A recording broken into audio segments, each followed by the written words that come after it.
Hey, it's Aaron, and today I'm with the 2021 Kia Carnival. So this is the van that will be replacing the Sedona. This is a very, very well done minivan. We'll walk around it, have a look at it, just really quick. A couple of specs. More interior space, or more interior cargo space than a Chevy Suburban. Seating for up to 8, and a wonderful price tag. I'm amazed at how cheap this thing is in price, especially for what you're getting. It's such a nice vehicle. So let's go over it and have a look. We'll start with that engine. So starting with the engine, this is a 3.5 liter V6, 290 horsepower. That's more than enough to motivate this. It drives really well. I'm pretty surprised at how well it drives, actually.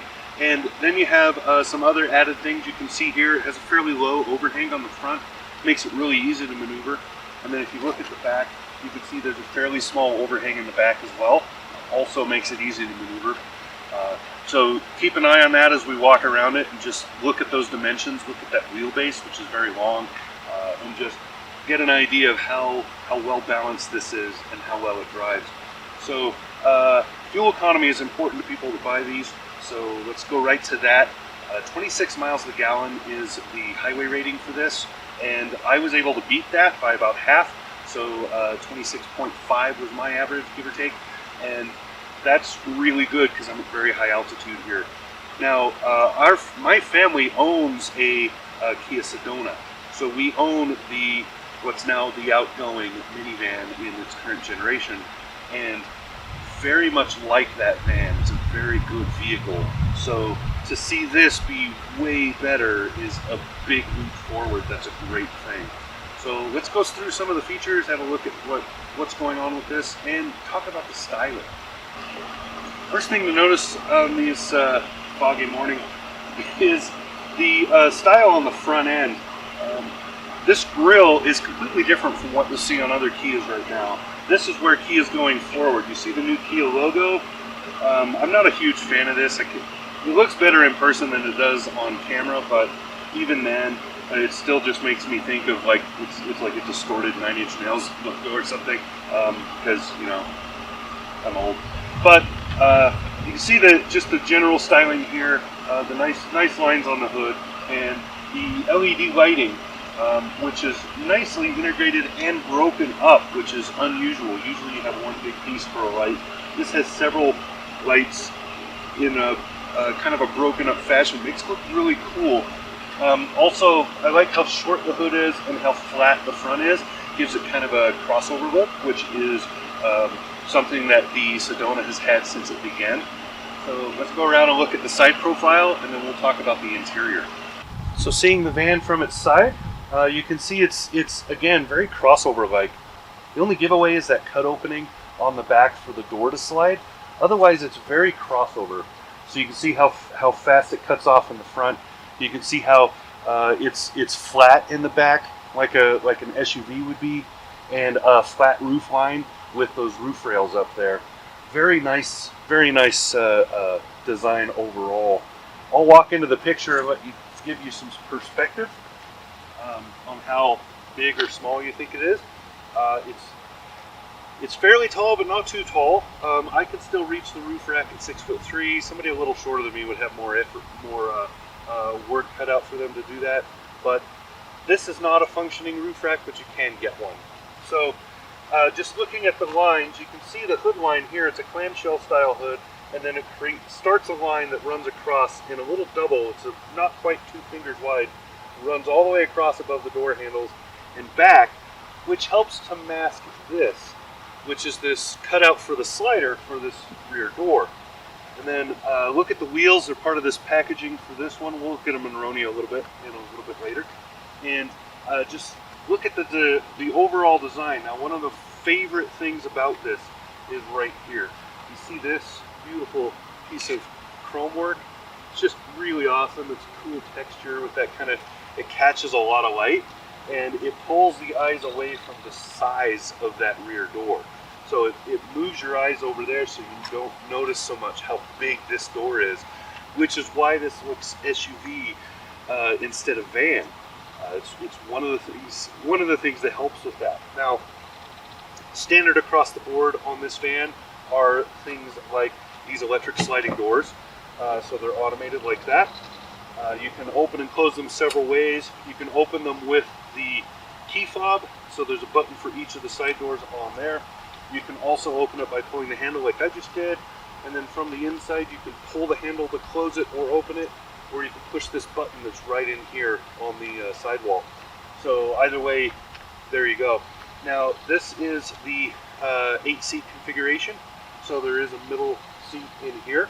That middle seat is separate from the other two, so you can remove that to create capsule chairs. You can also fold it down to have a console. My kid's been doing that most of the week. I put it back up for some photos, but it's really easy. You just pull a strap over there and it drops down. So you can have that, and then in the back seat you have 3 more seats in that third row. Third row is pretty friendly. I had no issues getting in and out of it, and I'm a grown adult. I'll show you that in a minute. So, you know, I'm a big dude. I still go back there. Yeah, so that's kind of the side profile. Let's go look at the cargo in the back end, and then we'll get inside. So on the back end of the Carnival, you can see it's pretty plain and flat. They didn't go crazy with the design back here. The light goes all the way across, and then you have your third light up here. This doesn't actually illuminate very often. It does when you just have the running lights on, and then brake lights and so on. Nice, kind of a simple design. They didn't go too overboard, which I'm glad to see. One thing I would have liked to see is maybe to have this glass open on its own, but that's not really like a deal breaker. It's just a convenience. And when you open the hatch, you can see there's tons of room in here, and I can walk underneath this without smacking my head, which that's a van thing. It's pretty rare to see that in other vehicles. I think I left the radio running. But anyway, you have these seats here. They fold down into this. So if you see, this one is folded down right now. I can lift it up like that, and you have this deep tub, or I can make that into a regular seat. You have grocery hooks on both of these. You have tie downs down in the bottom there, and up here. These are net tie downs, so you could have a net across here. Really nice kind of a setup. There's an opening right here to set things in. I've been putting things that I didn't want to tip over from like the grocery store could go in there. There's another cubby up here, and just a good setup. There's a couple of plugs back here. The third row seats have USBs in the wall. Just some really smart little touches on this van. Let's go get inside. So sitting in the driver's seat, it's a very comfortable seat. It's easy to adjust everything to what you need. I have tons of headroom, probably almost 4 inches, maybe 3.5, and a wonderful interior for just sitting and driving. Controls are pretty intuitive. The one thing that's a big change as far as I'm concerned is the door controls. So you used to be able to push buttons to open and close the rear doors in the hatch. Those used to be up here. They're not. Now they're down over here on the left of the steering wheel. It takes a couple minutes to get used to it if you're used to it being up there. Other than that, it's lots of nice screen real estate. I'll show a couple of photos. Beautiful infotainment in this, and just a nicely laid out cabin in here. Wood, some faux wood inlay and a lot of other stuff. It's really great. There's a couple of things to note about this particular one, and the Carnival in general. That is, there's a whole lot of standard safety equipment, tons of it. Things like forward collision, and there's so many that I just have to use a list because there's forward collision avoidance, pedestrian detection, blind spot collision warning, rear cross traffic collision, parking distance warning, reverse, lane departure warning, and lane keeping assist, lane follow assist, driver attention warning, high beam assist. I mean, holy crap. A handful of best-in-classes for this, including best-in-class interior space, best-in-class cargo room, best-in-class acceleration, which includes that 290 horsepower engine, which is going through an 8-speed automatic transmission. That's 0 to 60 is rated by Kia at 7.4. I didn't bother doing one because, I mean, it's a minivan, right? It's not like a muscle car. But I do know that it's exceedingly confident picking up speed. So if you pull out into traffic, like where I live, I have to often pull out into this sort of main road. And if you don't get up and go into that 40 mile an hour on that road, you're going to have a bunch of people behind you that are very angry. And this will outrun a bunch of things. It's really good. So kudos there. Very nicely done. Let's look at the back seats and yeah, and then we'll talk about the price tag and other things, the Monroney. So sitting in this back seat, I have lots of room. This seat is, the seat ahead of me is where I was just sitting, so that's set for somebody that's 6'3", and I'm behind it here with lots of leg room, plenty of knee room. I do wish these benches were slightly higher because my knees do bend, but again, I'm tall. When my kids are back here and when my wife's back here she's about 5'6", this is perfect. There's no problems at all. The center seat is more comfortable than expected. So when I'm sitting in it, I expect to be kind of crammed in. There is some shoulder room issues, but again, I'm a big dude. It's more comfortable than I thought it would be, and it's worth noting that all three, that both of these outboard seats have latch for car safety seat, and then this middle seat also has them. They're just a little more buried, but for parents that have small ones, it's awesome to be able to put them in the center instead of one side, so they can see out the front, so your kid can talk to you. You can see them in the mirror. There is a conversation mirror on this. There's also this conversation camera, which is pretty cool. It's one of the options for this, where you can talk to them via the infotainment, and it goes through the speaker system. You don't have to turn around and yell and all of that. Really, really cool. This also has the optional entertainment system, which are these two monitors back here. There's one here and one here. These have HDMI and USB plugs. There's also USB charging plugs built into the seat backs right here, just right there, easy access for a person in the back seat. These are linked to the infotainment up front, so there's cool stuff. You can use the in-car Wi-Fi for things like streaming Netflix and stuff like that. Very cool. I really like the way these work. It's not as interactive as some other systems I've used where you can like play games together and stuff, but you can play games and do other things. It's a very cool system. It's pretty easy to understand too. Very crisp, clear screens. Now let's look at that third row.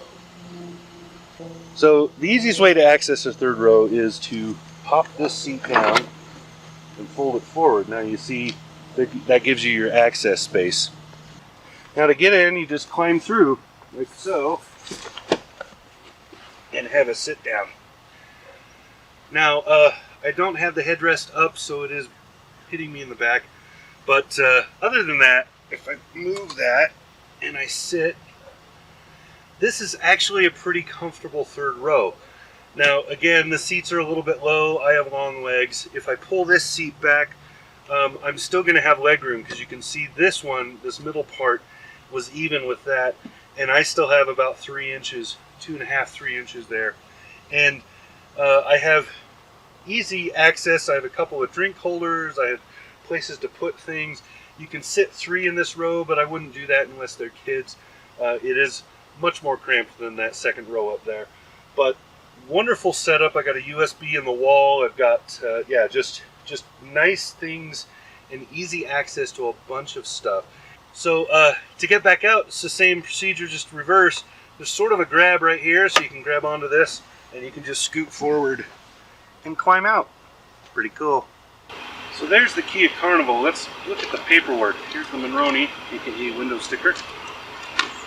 You're looking at, I just want to give the total price because this is phenomenal. For everything you're seeing here in this particular one, which is the 2022 Carnival SX in ceramic silver with Tuscan umber on the interior, all of that great stuff, look at that sheet, is $42,770. That's with delivery. That is, holy crap, that is so low. That is such a low price. Manufacturer suggested is $41,100. The only additional installed equipment is $500 for this particular paint. Everything else is included in the SX package. You got the navigation with 12.3-inch screen. You got UVO, which is their infotainment setup. You got USB ports in all 3 rows. You got, I mean, wow, there's a lot of great stuff in this. So that is beautiful. I can't imagine that you're going to find a better deal right now. And then Kia has a wonderful warranty, so it's worth looking that up too. So there you go. I think I misstated it in the beginning when I think I called this a 2021. Anyway, that's what I got. There's a leaf on it. Anyway, so there you go. That's what I got. 2022 Kia Carnival. It's a great minivan. I kind of want one. Talk to you again soon.